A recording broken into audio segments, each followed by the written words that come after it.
this is our reality. Let's lean into it and make the best decisions we can make in it. And I also leaned into it with the mentality of, we went after some guys that have played at a high level, and we didn't go after sheer numbers. You know, for a lot of reasons. One, you have a certain budget you can work under.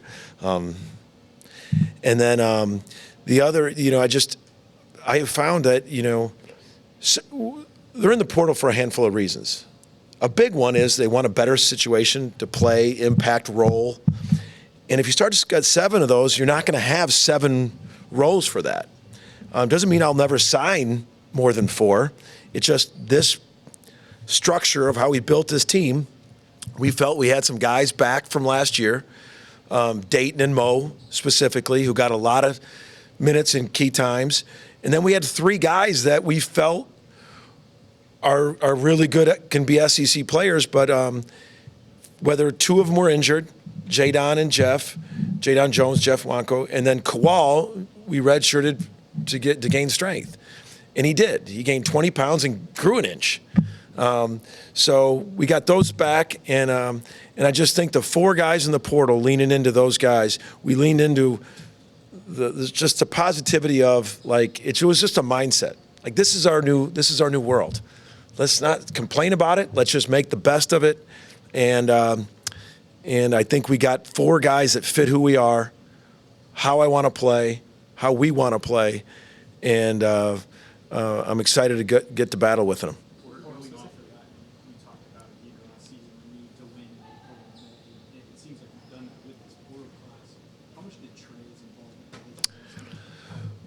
Yeah, it kind of went viral when I said you have to lean into a May. And I'll say this, and I'll just make a general comment, is that we have to be relentless for progress in NIL. And I'll just float that out there. We just got to be relentless for progress for NIL. Right now, after this year's portal, we need progress. And it's just got to be that way. Because this league is relentless for progress. Where people were last year, where we were last year, there's progress. And we got to be relentless that way.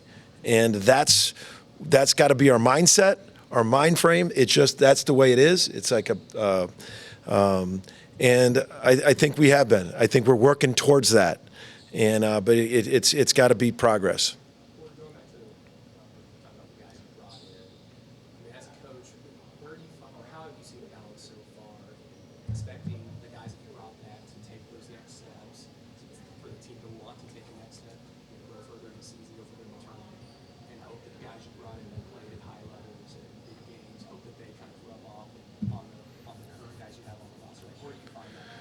So retention is just so much of what most coaches are about. I mean, I don't want to say, like, that's what I'm about. I mean, all coaches will tell you that the retention of guys in the program that know how you run things, know what your standards are, know what you expect.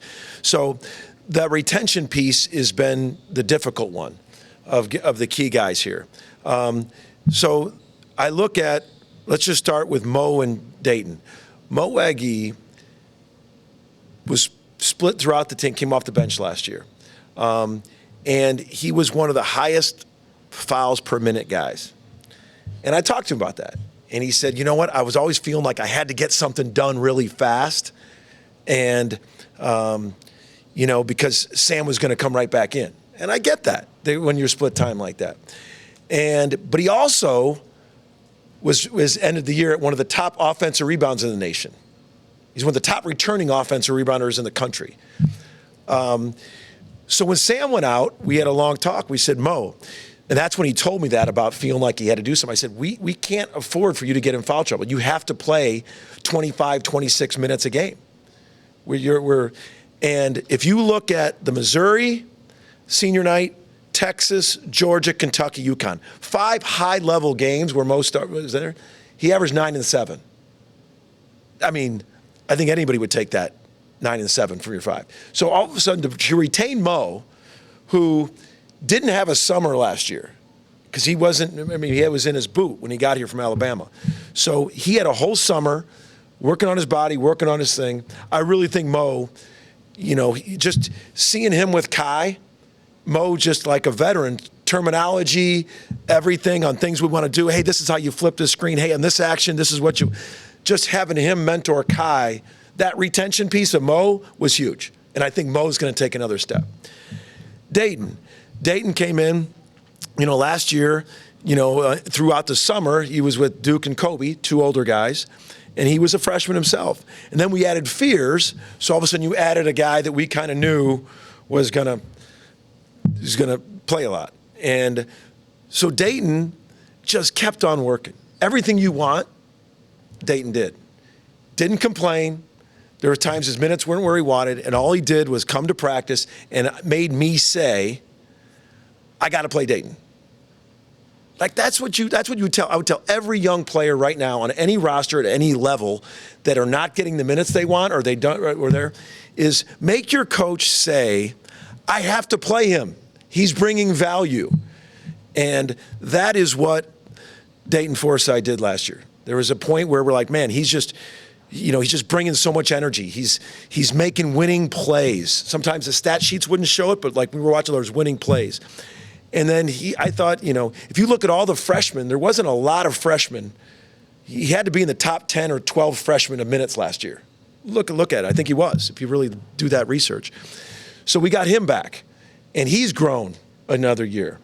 Jeff Wanko was doing great, and then he tore his Achilles. He came back. He practiced with us in, January, February, March. Kual Atok redshirted. Jadon Jones was hurt, and then he was ready to go in January, but we decided you're going to redshirt because he was already, we were 13-0, and it was just, so he played in practice every day, January, February, March. So those five together this summer, just on how we do things and everything, and then credit the new guys. They came in not entitled. Nigel Pack came in just a veteran. You can coach him hard. He knows, he takes care of his business. He's doing his recovery. He's doing his stretching. He's getting his work done. Just a veteran. He's itching because he missed the end of last year with an injury. He's been totally healthy. Tay Davis has come in, older guy, had a great year in the ACC, just worked. Darian Reed's hungry. He had a taste of the SEC, highly ranked kid, shared minutes, had some injuries. He's ready to go.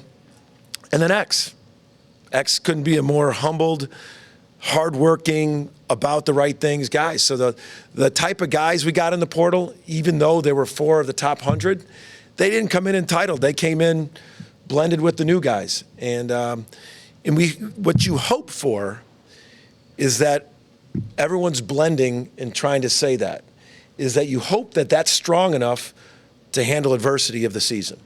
Because everyone's having an adversity season. There's a lot of us right now, hey, the new guys are blending with the old guys. I feel that strongly, and you just hope that you build it so tightly that it withstands the adversity of a season. Already mentioned Jeff, but just what's it been like these last 15 months, kind of seeing him come back from that Achilles injury and have some of that burst that he had before? No one works harder than Jeff. There's no bigger gym rat than Jeff Wanko. We don't have one. I don't know if anybody has one. We all know his car. It's the lime green car. I probably shouldn't say that publicly, so maybe don't air that. But you can come in here. You come in here at night to make recruiting calls. You come in here to watch tape. You come in here. The green car's out there all the time. It's always out there. And sorry, Jeff. Now people are going to know your car. He just works so hard. He wants it so bad. And that's the thing that when you have a guy that wants it so bad, you're coaching him. You don't have to do everything on every play. Let it come to you. And he just works so hard. He can really shoot it. I mean, the kid's a gym rat. He really got his shot. He's really improved it.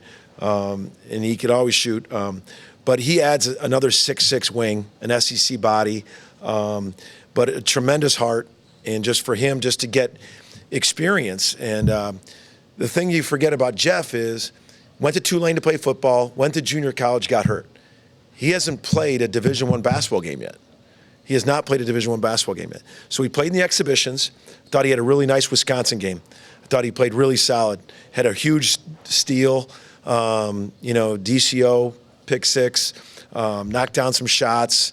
But also, sometimes when you're on a scout team for a year, we're coaching the top 9 or 10, and the scout team can make mistakes. They're trying to do what the other team does.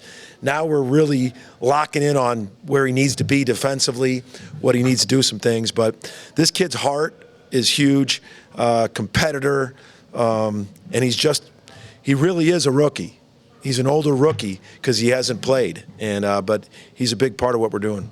You mentioned Mo being big for Kai's development. Just what has stood out about Kai since he's been here? What do you feel like you got in those two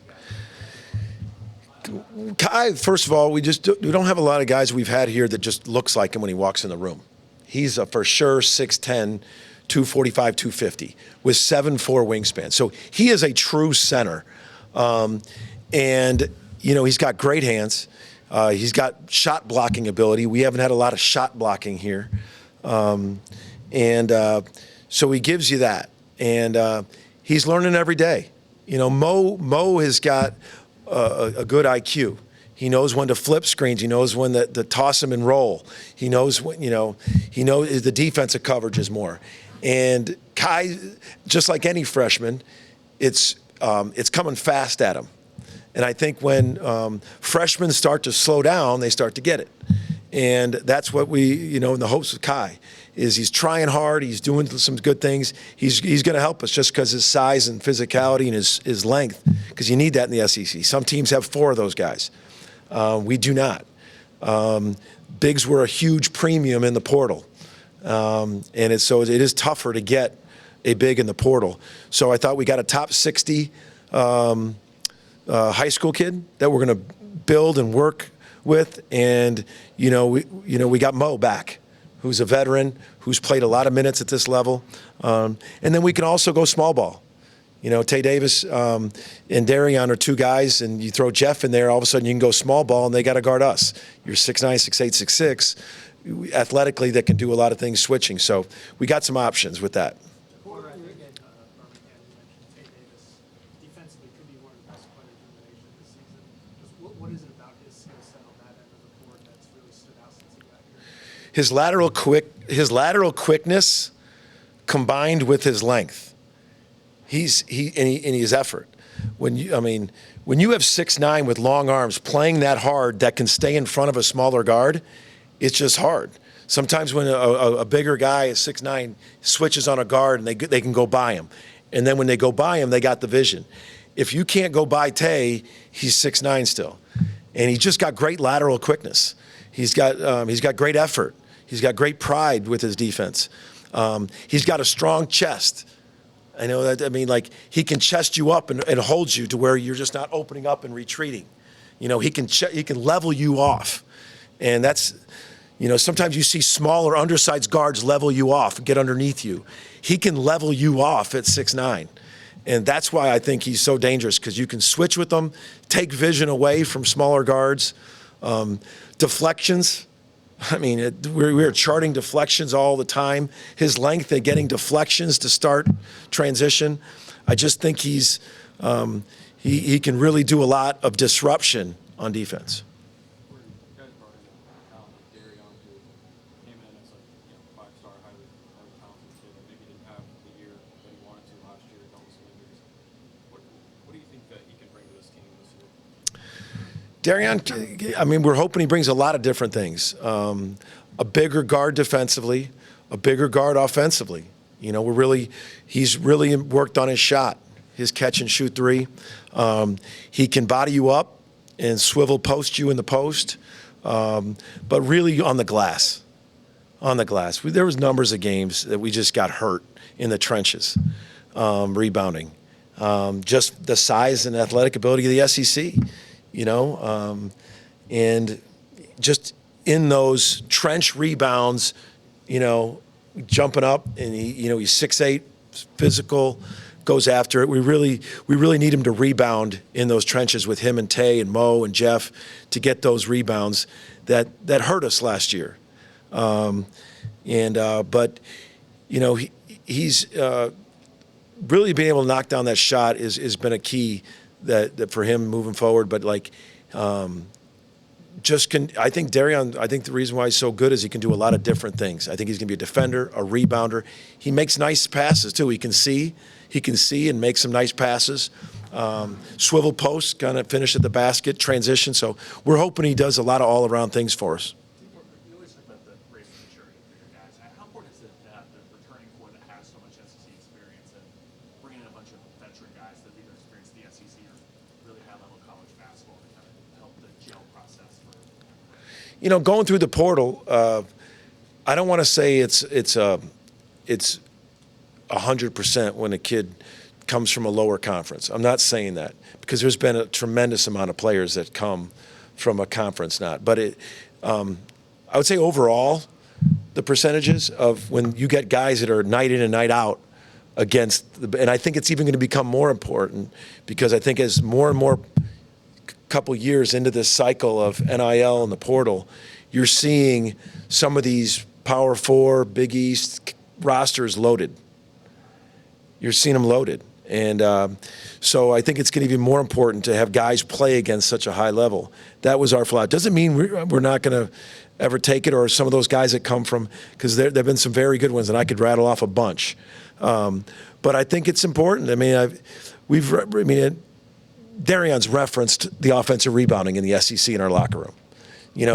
Tay is, they've been there. Nigel Pack's been on the Final Four. I mean, he's been big when the Big 12 was ranked number one. Nigel was first team All-League. I mean, he's been on that. He's been on the Final Four stage. And so that's just invaluable that guys have had that kind of experience. And we targeted it, and it was, I thought it was really important that those guys, we get some guys that are a little older and experienced. What did you really learn about your squad? You won both games, so Yeah. what did you really learn? We learned that, because some of them are older, there wasn't, I thought they fought through hard. I mean, both games, there were hard sequences. There were hard sequences. We had, we learned some things we got to do way better. That's the biggest thing, and that's why I wanted to do them. We learned a lot of things that the film, we could go back and go, man, we got to do this. Like, we have to do this better. You got some guys that, in a game that mattered on the road, Alec Blair got 7 and 8 minutes. Kawal Atok got some minutes. So you got to see them on a game. That's why I think the NCAA should do more of them, because people are making such a big deal out of these exhibitions, more probably outside than we are inside. Inside, we're looking to how we can do better. But then all of a sudden, it gets a little real about trying to win it. People want to win these exhibition games, especially fan bases and everything. And so it's starting to take a little bit bigger form. And so there's a fine line of you're trying to win it, but you're also trying to maybe get a lot of guys some minutes that might not get it. So that's why I think we should go to more. The NBA goes to more. So those first couple, if the starters play a quarter and the rest of the guys get minutes, or some guys, no one's really worried about if they win or lose because you have more of them. And I think that should be a big piece. I hope we go to more. It's just especially with able to go in the summertime, I don't see a negative of like going to 4 of them. But we learned a lot of things that we liked. We learned a lot of things we can get better at. And we go back to the drawing board, but it was intentional to play 2 high-level teams. Order, besides you no longer have to hear the question from us, what did making the tournament mean for the program who wants to represent them? It just continues to, I know the narrative, we actually it wasn't in this room, when we found out we didn't go 2 years ago, but that really should be the narrative because where we were going with all that. And that was really fought with the narrative. That I take away is everything you want to be about the resiliency.